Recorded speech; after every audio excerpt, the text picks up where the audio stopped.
Bonsoir. Le président de la République a exprimé sa profonde gratitude au khalife général des Mourides, Serigne Mountakha Bassirou Mbacké, ainsi qu'à l'ensemble des chefs religieux rencontrés. Leur accueil chaleureux, la qualité des échanges et leurs prières pour un Sénégal de paix, de prospérité et de solidarité sont une source d'inspiration pour notre action.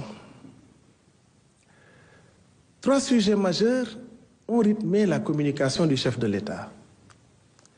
La relance des chantiers publics inachevés, l'emploi des jeunes et la modernisation du système de retraite et de sécurité sociale. Sur la question des chantiers publics inachevés, le constat est clair. Trop de projets restent en suspens dans des secteurs clés comme l'éducation, la santé, l'énergie, les routes et les sports. Le chef de l'État a donc demandé au Premier ministre de recenser tous les chantiers inachevés et de proposer des solutions pour leur relance dans le respect des règles de transparence et d'efficacité.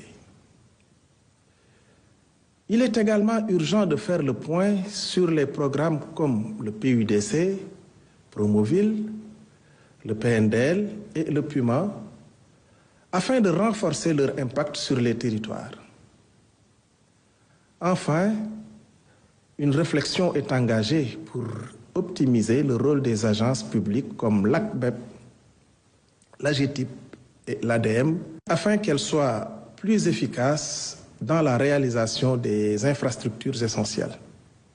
Concernant l'emploi des jeunes, qui demeure une priorité absolue, le président de la République a rappelé au gouvernement l'urgence de promouvoir l'entrepreneuriat et l'insertion professionnelle des jeunes.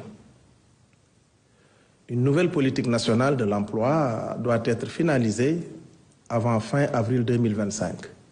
Par ailleurs, un système d'information performant sur le marché du travail sera mis en place en lien avec les bases de données des diplômés de la formation professionnelle et technique.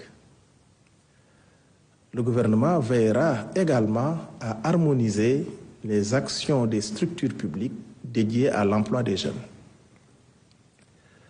Relativement à la modernisation du système de retraite et de sécurité sociale, le chef de l'État a demandé au gouvernement de placer cette question au cœur de notre politique sociale.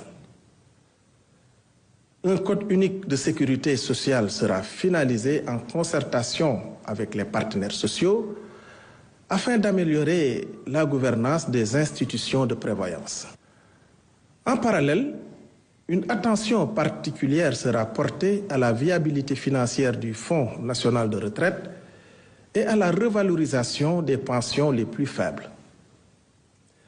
Le gouvernement encouragera également la mise en place de retraites supplémentaires par capitalisation pour garantir une protection sociale solide et durable à tous les Sénégalais. Le Premier ministre a rendu compte des priorités du gouvernement en matière de souveraineté alimentaire et de performance de l'administration publique. L'objectif de l'agenda Sénégal 2050 est clair. Garantir le bon fonctionnement de toutes les filières agricoles, de la production à la commercialisation. Cependant, des défis majeurs persistent. Pour y remédier, des mesures urgentes seront prises.